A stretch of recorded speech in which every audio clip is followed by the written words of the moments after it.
Kurinji Senior Secondary School, CBSE, Namakkal. Successful result producing school in state every year. Administered by the Board of Directors with over 35 years of experience in the teaching field. Special attention on art, craft, music, dance, silambam, yoga, skating and karate. Focus on Hindi Sabha and Spell Bee Olympiad exams. Smart class for effective and innovative learning and well-furnished library. Solitary importance on sports and games in state and national level. WhatsApp facilities to know activities of students and school inside the campus. NEET, JEE, IIT coaching experts from Rajasthan and Andhra Pradesh along with our effective teachers. Admission registration for classes LKG to +2. Kurinji Educational Institution, Kavetipatti, Namakkal. Admission in progress. CBSE, KG to 12, contact 9025895176. Metric 6 to 12, contact 9344567484. For online admission, log on to www.kurinjischoolnkl.in. In continuation to the last class, in this class we start with problem number 36. So this is the last class regarding dual nature of radiation and matter. For all, that is what example problems, exercise problems and additional exercise problems, right? So total problems we are going to finish, we are going to complete with this class, right? Okay, so 36 and 37, problem number 36 and 37 according to NCERT textbook, these two problems are the last problem. So 37th problem is the last problem. Okay, right. So now first we are going to discuss problem number 36, then we will discuss problem number 37. Okay, see here 36 problem. Find the typical de Broglie wavelength of an electron. Find the typical de Broglie wavelength of an electron in a metal at 27 degrees centigrade, means almost like room temperature, and compare it with the mean separation between two electrons in a metal which is given to be about 2 into 10 to the power of minus 10 meters, right? So in this problem, first he is asking to calculate typical de Broglie wavelength of an electron. Typical de Broglie wavelength of an electron in a metal, that is at room temperature 27 degrees centigrade. And after completion of calculation, he is asking to compare. He is asking to compare it with the mean separation.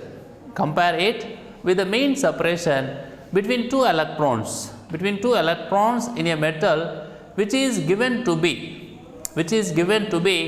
about 2 into 10 to the power of minus 10 meters. Okay, right. And okay, now we are going to discuss the answer. See here. And mass of electron, we know it is like a constant value, 9.11 into 10 to the power of minus 31 kg. And temperature they have given as 27 degrees centigrade, but we need to convert into Kelvin. So 27 plus 273, it will be 300 Kelvin. Temperature is 300 Kelvin. Okay, right. Now de Broglie wavelength formula in terms of temperature, right? And in terms of this mass and in terms of K, and this formula is not new for us, we used many times. So once again we need to use this formula to calculate de Broglie wavelength here in this situation according to the question. Okay, so lambda is equal to h by square root of 3m kt, square root of 3m kt. Okay, right. Now is equal to here, what is the h value? 6.63 into 10 to the power of minus 34 joule second. Okay, we are taking in SI. So when we are taking this value in SI, all these values we must take in SI. So 3 is constant and m value already we had here, that we are substituting, and k value is 1.38 into 10 to the power of minus 23 into 300, right? So it is lambda, no? So meters, right? Meter is the SI unit of wavelength. Next, okay, it's a mathematical process. There is a square root and some terms, some numerical values are there. We have to multiply all these things and finally have to get the square root. And here also 6.63 into 10 to the power of minus 34 is there. Okay, and do that mathematical process. Finally, we will get it as 6.2 into 10 to the power of minus 9. 6.2 into 10 to the power of minus 9 meters as de Broglie wavelength. As de Broglie wavelength. Okay, right. And after calculating de Broglie wavelength, he is asking to compare this value with the mean separation between two electrons in a metal, which is given to be about 2 into 10 to the power of minus 10 meters. Okay, right. So this is what mean separation already given, 2 into 10 to the power of minus 10 meters. Okay, right. Now we are going to compare. So that is what lambda divided by r. Lambda divided by r is equal to, lambda is 6.2 into 10 to the power of minus 9 divided by small r value is 2 into 10 to the power of minus 10. Okay, right. And if you complete this mathematical division, you will get it as 31. So lambda by r is equal 31. Then what is lambda? Lambda 1 is equal to 31 into small r, no? So what can we say? De Broglie wavelength is much greater than the given inter-electron separation. De Broglie wavelength is, that is what lambda is equal to 31 into small r. So what can we say? The de Broglie wavelength is much greater than the given inter-electron separation. Okay, right. Next question. See here, that is what question number 37. In question number 37, there are 5 sub questions. So for example, like A, B, C, D, E, like that. Okay, and in our textbook they have given all the questions at a time, and then you have to go to answer. But here I am explaining individually. First I will explain the question A, and then I will go for answer. Then I will go for question B. Then I will go for answer, like that. Okay, in such a manner I will explain you. Right. First question, in the question number 37, first A. See here. First try to understand the question, and then you will go for answer. Right. See here. Quarks inside protons and neutrons. Quarks inside protons and neutrons are thought to carry fractional charges. That is what, like plus 2 by 3e, minus 1 by 3e, like that, full stop. Why do they need, why do they not show up? In Millikan's oil drop experiments, right? Why do they not show up in Millikan's oil drop experiments? Okay, right. So it is what, like question. Now answer. Okay, answer. See here. Quarks are thought to be confined within a proton or neutron. Okay, within a proton or neutron. Okay, right. So quarks are thought to be confined within a proton or neutron by forces which grow stronger, right? Which grow stronger if one tries to pull them apart. I will repeat once again, because the important sentence which gives the answer to the question. See here. Quarks are thought to be confined within a proton or neutron by forces which grow stronger if one tries to pull them apart. What is attractive force, what is repulsive force, what is the force, right? So how something is going to pull the other, right? This and all we experienced many times in electrostatic chapter, in magnetism chapter, right? Even in atoms chapter also we experienced many times. Okay, so please keep in mind what is meant by force, and you just apply here. Quarks are thought to be confined within a proton or neutron by forces which grow stronger if one tries to pull them apart. Okay, next, it therefore seems that though fractional charges may exist in nature, that's we already know, observable charges are still integral multiples of electronic charge. observable charges are still integral multiples of electron, okay, charge of electron or electric charge E. See here, it therefore seems that though fractional charges may exist in nature, observable charges are still integral multiples of electric charge E. Okay. So, see the question and then you see the answer. So, what is the question here? Quarks inside protons and neutrons are thought to carry fractional charges plus 2 by 3 and minus 1 by 3 like that. Okay. Why do they not show up in Millikan oil drop experiment? That is the question. The reason is the quarks are thought to be confined within a proton or neutron by forces which grow stronger if one tries to pull them apart. Okay, right. And after that, it therefore seems that though fractional charges may exist in nature, but observable charges are still integral multiples of electric charge. Still integral multiples of electric charge. This is the reason why we do not show up. Why we do not show up in Millikan's oil drop experiment. This is what quarks, right? So why the quarks are not showing up in Millikan's oil drop experiment? Okay, right. Next question, B. See this. Why do we need the oil drops of Millikan's experiments to be of such microscopic sizes? Why can't we experiment with much bigger depths? With much bigger depths, right? So interesting question, Millikan's oil drop experiment, right? So which helps us to determine the charge to mass ratio, right? So there generally we consider the oil drops with microscopic sizes. So why can't we consider the bigger drops? Okay, see here. The answer is electric fields needed in the experiment with much bigger drops will be impractically high. Electric fields needed in the experiments. So when we are doing the experiment,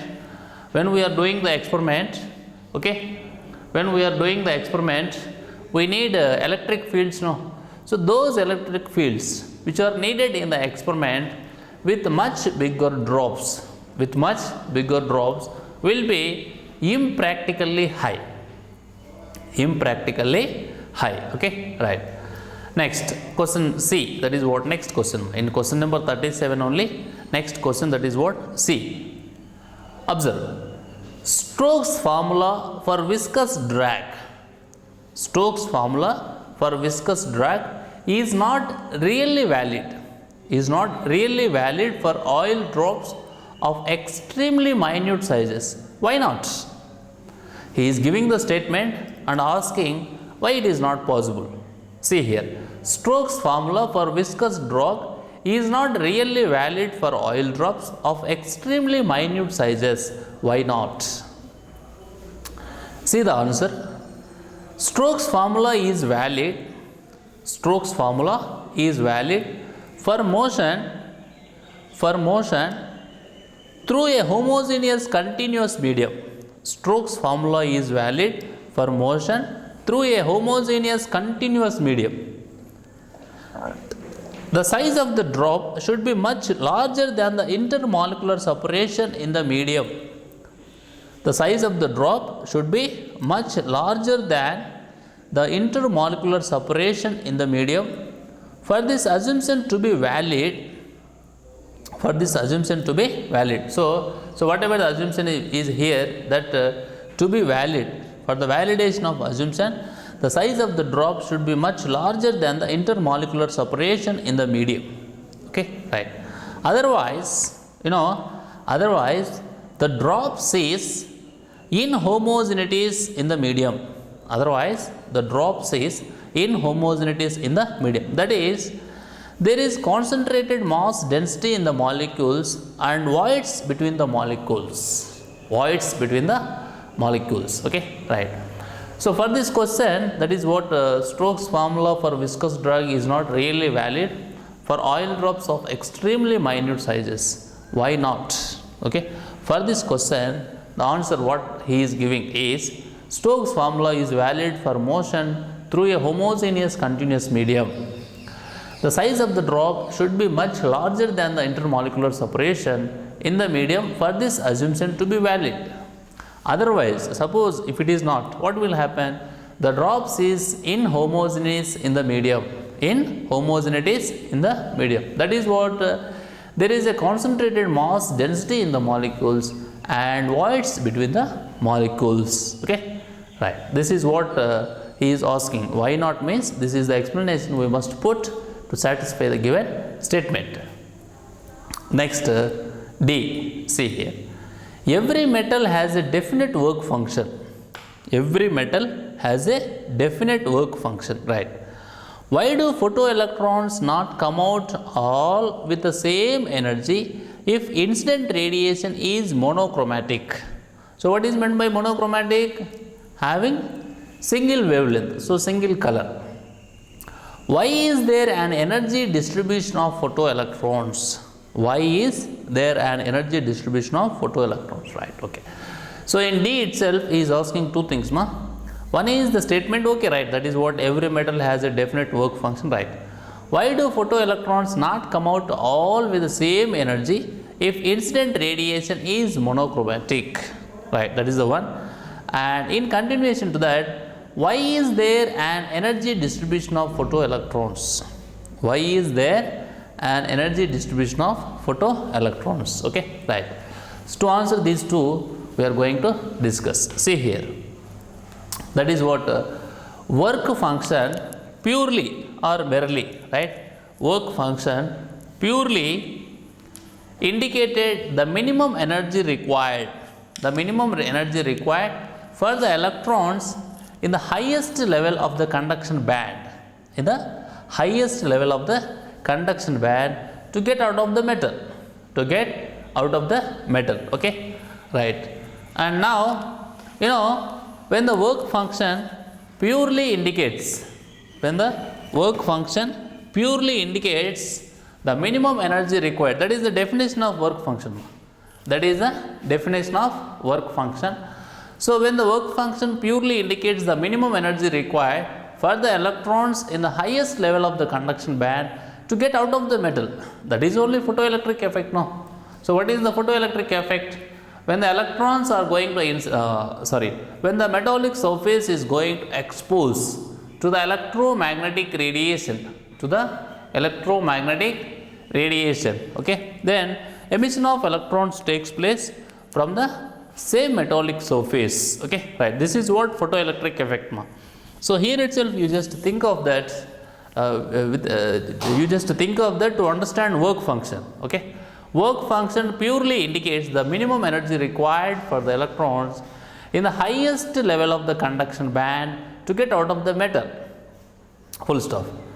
Not all the electrons in the metal, not all the electrons in the metal belong to this level.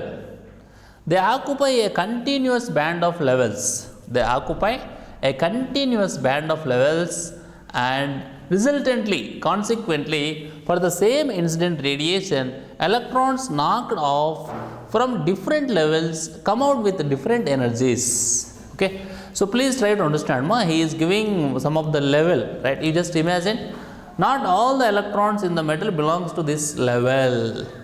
That is what he is saying, electrons in the highest level of the conduction band. Okay. Right. So, because of this, not all the electrons in the metal belongs to this level. They occupy a continuous band of levels. Resultantly, for the same incident radiation, electrons knocked off means come out from different levels, come out with different energies. Come out from different levels, come out with different energies. Okay. Right. Next question, that is what E. See here. The energy and momentum of an electrons. The energy and momentum of an electrons are related to the frequency and wavelength of the associated matter wave by the relations E is equal to h nu, P is equal to h by lambda. Right. This is what we know. This is what we already know. But once again he is giving, okay, right. Now, But while the value of wavelength lambda is physically significant, the value of nu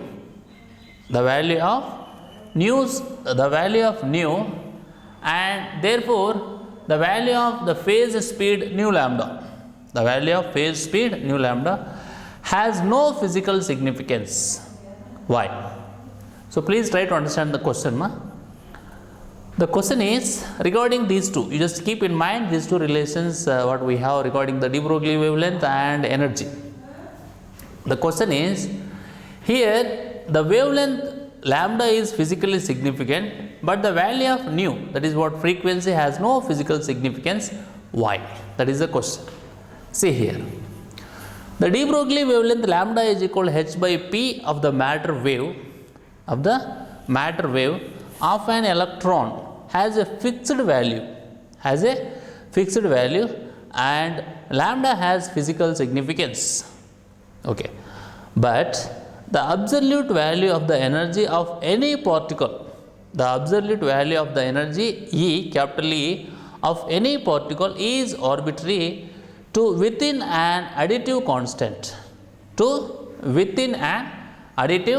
constant. Okay, resultantly, consequently, absolute value of frequency nu of a matter wave of an electron has no direct physical meaning.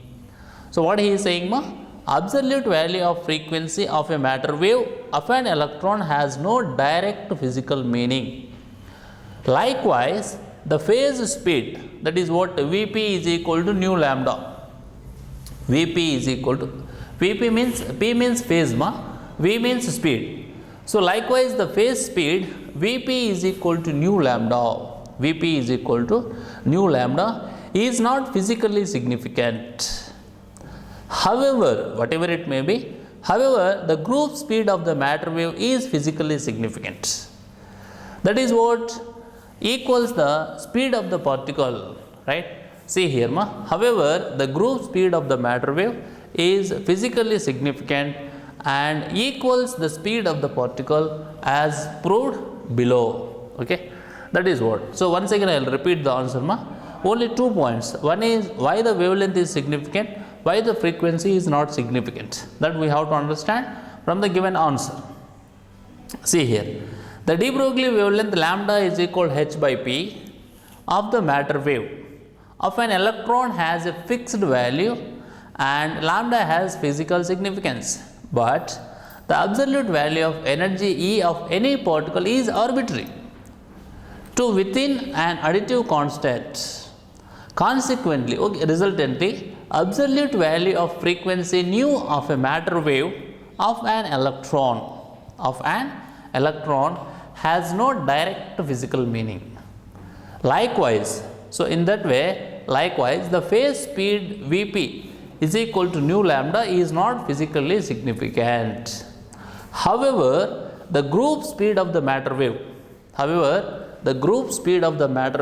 is physically significant and equals the speed of the particle as proved below. Okay, you just see here, is like mathematical treatment. You know, this is what Vp is equal to nu lambda, that is equal to omega by k. Therefore, group speed, that is what d omega by dk is equal to, just he is writing omega and k in terms of another, that is what frequency and wavelength. So like this you can write, and then you just writing h, and in place of h nu you can write E, and in place of h by lambda you can write p, and now in place of E you can write p square by 2m. Already p is here, so if you differentiate this with respect to p, then you will get it as p by m. That is what particle speed. Okay, p by m is the particle speed. Okay, that is what he want to prove. That is what the group speed of the matter wave is physically significant and equals the speed of the particle as proved below. Okay, that is. So in this class we discussed two problems, problem number 36 and 37. Okay, right.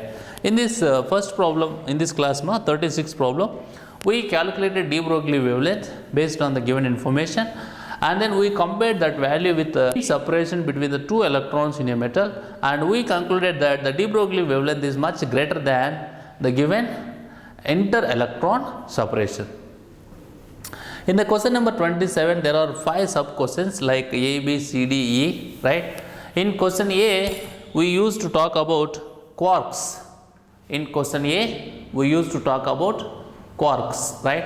So here the question is, the quarks inside photons and neutrons are thought to carry fractional charges.